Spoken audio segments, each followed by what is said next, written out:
Seja bem-vindo a mais um Pausa Café Encontro, nosso momento de devocional com Deus, mais proximidade todos os dias com a palavra dele, conhecendo ele em mais profundidade. Vamos para a nossa leitura de hoje. A nossa citação diária, escrita por C.S. Lewis, diz assim: Deus sussurra para nós em nossos prazeres, fala em nossa consciência, mas grita em nossas dores. Elas são seu megafone para despertar um mundo surdo. Significa que em meio às nossas dores é onde nós podemos ouvir mais fortemente a voz de Deus. Nosso tema de hoje, ele é focado nos grandes questionamentos que nós temos. Por que coisas ruins acontecem com pessoas boas? Todos nós já nos perguntamos, né? Por que pessoas boas sofrem? Por que pessoas boas também morrem? Por que pessoas boas também passam por dificuldades e coisas muito ruins na vida? E não só as pessoas boas, mas porque também elas, né? E aí a gente vai ler, então, em Romanos, livro do apóstolo Paulo, o capítulo 8, o verso de 22 a 30, diz assim: Sabemos que toda a natureza criada geme até agora, como em dores de parto. E não é só isso, mas nós mesmos, que temos os primeiros frutos do Espírito, gememos interiormente, esperando ansiosamente nossa adoção como filhos, a redenção do nosso corpo. Pois nessa esperança fomos salvos. Mas esperança que se vê não é esperança.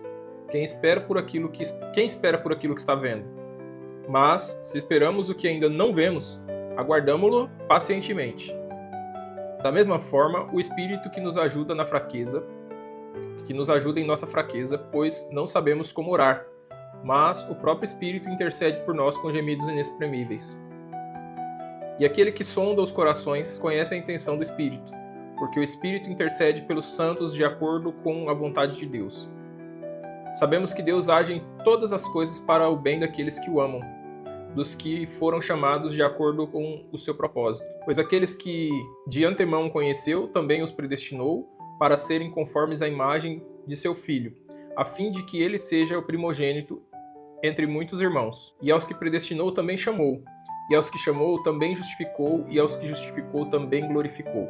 Esse é um texto-chave, né? Romanos 8, de 22 a 30, para que a gente, para dos posicionamentos teológicos, que é a doutrina da predestinação, que significa que Deus já sabe, já conhece aqueles a quem salvou, a quem chamou, mas nós não vamos entrar nesse tema, tá? Nós vamos nos manter aqui baseados nesse questionamento, por que as pessoas boas também sofrem.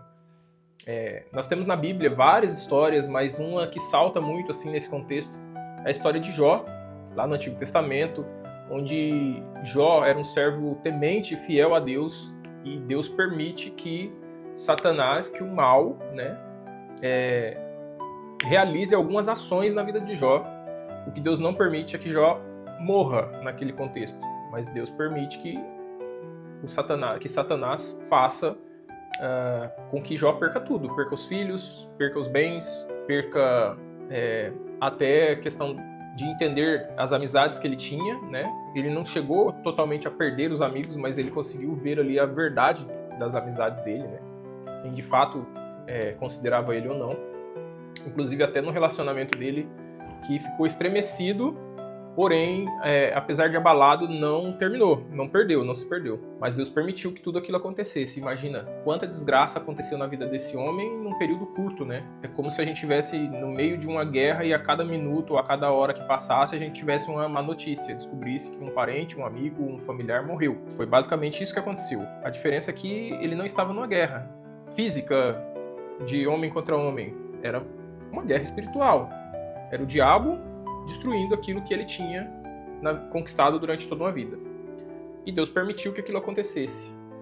E aí fica uma lição pra gente que nós não estamos imunes de nada que possa acontecer na nossa vida num contexto terreno, físico, carnal. Porque a nossa natureza, ela, em primeiro lugar, ela é uma natureza caída, pecaminosa, e que sofre com os reflexos do pecado original, ou seja, é o que Paulo está falando aqui, que nós é como se ecoasse em nós o resultado, o preço do pecado original, que é o quê? Doença, dores, sofrimento, esforço, e quando eu digo esforço, não é pouco esforço, é muito. Por exemplo, dores de parto, né? Para mulher que tem filho de forma natural aí sabe exatamente isso. Nós homens nunca saberemos o que é uma dor de parto, então existem outras dores que nós talvez experimentaremos em algum momento da vida e que nós não estamos imunes dela por sermos cristãos. Ao contrário, a grande diferença é que nós sabemos que a nossa história ela não acaba aqui. Ela não acaba quando essa natureza, quando essa carne acaba. Nossa história ela continua. E ela continua com essa mesma consciência, com essa mesma vida em que vivemos. Nós teremos um corpo glorificado, um corpo transformado, mas nós não teremos uma consciência alterada. Nós saberemos exatamente quem fomos. E nós não cremos numa modificação da mentalidade, uma nova personalidade, ou voltar num outro corpo, numa outra vida. A gente não crê nisso. Mas enfim, sem entrar em embates de outras crenças, o que nós queremos trazer aqui com essa reflexão é que sim, nós vamos sofrer, sim, nós teremos dificuldades, sim, nós vamos passar por tudo que qualquer outro ser humano passa, porque nós somos humanos também. O próprio Cristo, o próprio Deus encarnado, né, no nosso meio, como homem sofreu dores, morreu crucificado. Ele poderia não ter morrido daquela maneira, se quisesse. Mas ele nos mostra ali um exemplo claro de que nós não ficaremos imunes a qualquer situação que possa acontecer. A diferença é o que vem depois da morte, né? O que vem depois desse desprendimento físico. E claro que, enquanto isso não acontece, nós seremos sim assolados por doenças, por dificuldades, né, de diversas naturezas. O que a gente precisa é estar firmado em Deus, apegados a Ele, dispostos a nos colocar diante dEle, a ouvir a voz de Deus através do Espírito Santo, através da palavra de Deus e do Espírito Santo que nos ilumina ela, para que a gente cada vez mais fique firmado na nossa esperança, que é Cristo, e não naquilo que vemos, como a palavra acabou de nos dizer aqui. Nós não devemos ter esperança no que vemos, mas no que nós sabemos pela fé que vai existir, que vai chegar, que é a nossa redenção ela já existe, mas o nosso encontro com o nosso Redentor, né? O nosso encontro com Deus. Nós já somos justificados pela graça e pelo sacrifício de Jesus. E aí nós encontraremos com Deus, porque é o resultado de tudo isso, né? Dessa nova aliança, de todo esse contexto desenhado para que Deus novamente se religasse a nós. Tá bom? Que Deus possa nos abençoar, que nós oremos para que o Senhor nos livre daquilo que for possível, mas aquilo que não for possível, que Ele esteja conosco. Amém? Senhor, nós somos gratos a Ti, agradecemos por tudo que o Senhor tem feito, Pai. Nós somos gratos pela dificuldade, nós somos gratos por tudo aquilo que de bom também acontece. Senhor, nós sabemos que dificuldades não são fáceis.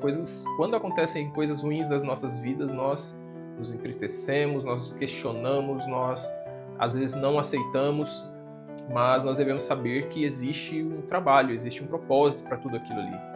E esse propósito é do Senhor, e o Senhor nos mostra a cada dia que nós devemos focar na esperança de encontrá-lo, que tudo isso que nós vivemos é finito, tudo isso é corruptível, mas aquilo que o Senhor tem nos apresentado é incorruptível.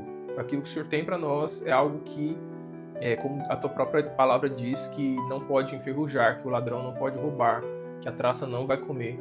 E nós cremos nisso, Senhor, que o tesouro que o Senhor tem guardado para nós é algo muito maior do que que a gente possa vislumbrar aqui nessa vida terrena.